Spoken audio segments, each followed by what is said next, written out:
पीहर केवल बेटे का होता है, बेटे का भले वो घर कहलाए, लेकिन मायके से जुड़ाव केवल बेटी के हिस्से में आता है, क्योंकि मायका होता ही बेटी का है।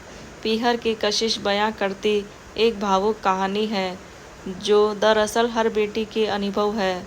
मायका शब्द कितना छोटा होता है, जाने किसने इजाद किया है। शब्द छोटा ज़रूर है, लेकिन इसके मायने बहुत बड़े हैं। वास्तव में एक लड़की स्वयं भी मायके के मायने तब तक नहीं जान पाती जब तक उसका विवाह नहीं हो जाता, यानी कि जब तक वो पराई नहीं हो जाती। और पराई होने की यह पीर ही उसे कभी माँ बाप से पराया होने नहीं देती।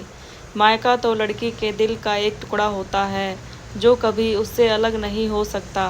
पीहर का द्वार, पीहर की हवा, पीहर की खुशबू उसके अस्तित्व का एक हिस्सा ही होती है। वह आंगन जहाँ खेली कूदी और बड़ी हुई, वह आंगन जहाँ से वह विदा हुई, उस आंगन में उसकी आत्मा बसती है। पिता की लाडली और माँ की सहेली, भाई की दोस्त और छोटी बहन की माँ, कितने रिश्ते होते हैं मायके के। मैं भी जब चाहूँ अपने मायके फ़ोन कर बातें कर सकती हूँ, पर सच कहूँ तो आनंद उनकी चिट्ठियों में आता था, वह फ़ोन पर नहीं आता। आज भी माँ बाप की लिखी चिट्ठियाँ मेरे पास मौजूद हैं। जब उनकी बहुत याद आती है तो उनकी चिट्ठियाँ पढ़ती हूँ। उस अंतर्देशी में मानो उनका चेहरा उतर आता है। हर शब्द और वाक्य के साथ चेहरे के बदलते भाव मुझे दिखाई देते हैं। चिट्ठियाँ जैसे जिंदा हो जाती हैं और चिट्ठियों की खुशबू से मेरा मन तरबतर हो जाता है। आज स्कूल से लौटी तो शरीर टूट रहा था। ठंड में तो यह शहर अलास्का बना हुआ है, बस बर्फ़ गिरने की कमी है। इतनी गलन है कि हाथ को हाथ महसूस नहीं हो रहा है। घर के भीतर आकर पता चला कि कोई पार्सल आया है इंडियन पोस्टल से। मैं अंदाज़ा नहीं लगा पाई कि कहाँ से आया होगा। बहुत थकी थी, इसलिए सीधे आराम करने चली गई। शाम को जब नींद खुली तो जाने क्यों माँ बाप की यादों ने मुझे घेर लिया। मुझे लगा कि बादल बरसात कैसे हो रही है। इस ठंड ने निकम्मा बना दिया था। काम की गति धीमी हो गई थी और ठंड तेज। किसी तरह काम खत्म हुआ तो देखा 10 बज रहे हैं। मन में कहा चलो भाई अगले दिन की तैयारी करें और सोने चले। खाना खाने का आज कोई मूड नहीं था। गीत सुनने का बहुत शौक है तो सोचा कुछ पुराने गीत सुने जाएं, फिर चलते हैं। मैं हीटर के पास चेयर पर पैर जमाकर बैठ गई और हवा में गूंजती स्वर लहरी के साथ मन पीहर की तरफ उड़ता चला गया। माई री मैं कासे पी कहूँ पीर अपने जिया की। माई री कोई दुख नहीं है मुझे, सब तो बढ़िया है। पति बच्चा और मेरा अपना संसार, फिर क्यों मन कलपता है, क्यों याद आती है माँ बाप की। अपनी सोच के सागर में डूबी हुई थी, तभी मेरे नाक ने एक जानी पहचानी खुशबू को महसूस किया। यह तो बेसन के लड्डू की खुशबू है और तिल के भी लड्डू हैं। मन में एक लहर सी उठी और मैं समझ गई कि यह पार्सल जो दोपहर में आया था उसमें क्या था और वह कहाँ से आया था। फिर क्या था, किसी चपल बालिका की तरह मैंने उस पार्सल को बिना एक पल गंवाए खोला तो मेरी खुशी का ठिकाना नहीं रहा। गत्ते के डिब्बे के अंदर प्लास्टिक के 4 डिब्बे थे। उन डिब्बों में सलोनी, खुरमी, बेसन के लड्डू और तिल के लड्डू भरे हुए थे। मेरा मन अंदर तक भीग गया। पिछले 2 सालों से माँ पापा से नहीं मिल पाई। एक साल व्यस्तता में कट गया और दूसरा ये कोरोना ले उड़ा। मेरी आंखें भर भर आ रही थीं। भरी आंखों से मैंने एक लड्डू को जैसे ही मुंह में रखा तो ऐसा लगा मानो माँ ने मुझे अपने अंग में समेट लिया हो।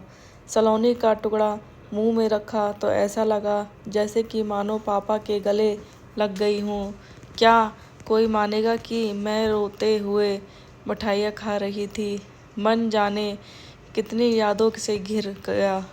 वह सारे पल याद आ गए जब घर में मिठाइयाँ बनती थी। होली, दीपावली, राखी। मम्मी पकवान और मिठाइयाँ बनाकर राशन की अलमारी में रख ताला लगा दिया करती थी। हम भाई बहन चोरी चुपके खुरमी, सलोनी, गुजिया और कुकीज़ पर हाथ साफ किया करते थे। मम्मी सब जानती थी, लेकिन फिर भी अनजान बनी रहती थी। हमारे बचपन की जाने कितनी यादें और कहानियाँ इन मिठाइयों के इर्द गिर्द बनी हुई हैं। देर रात तक जब मम्मी मिठाइयाँ बनाती तो हम भाई बहन कभी मदद करते तो कभी कुछ पाने की मंशा से आसपास बने रहते। नमकीन बनाने का काम पापा के सिर पर होता था, क्योंकि वह नमकीन बनाने में एक्सपर्ट थे और पापा को मनाकर नमकीन हासिल करना मेरे लिए कोई बड़ा काम भी नहीं होता था। मेरे भाई बहन अक्सर मुझे चिढ़ाते थे कि तुम पापा की चम्मच हो, चमचागिरी करती हो। मैं उनकी बात सुनकर इतराती। आज इतनी मिठाइयों ने मुझे फिर अपने बचपन की ओर धकेल दिया।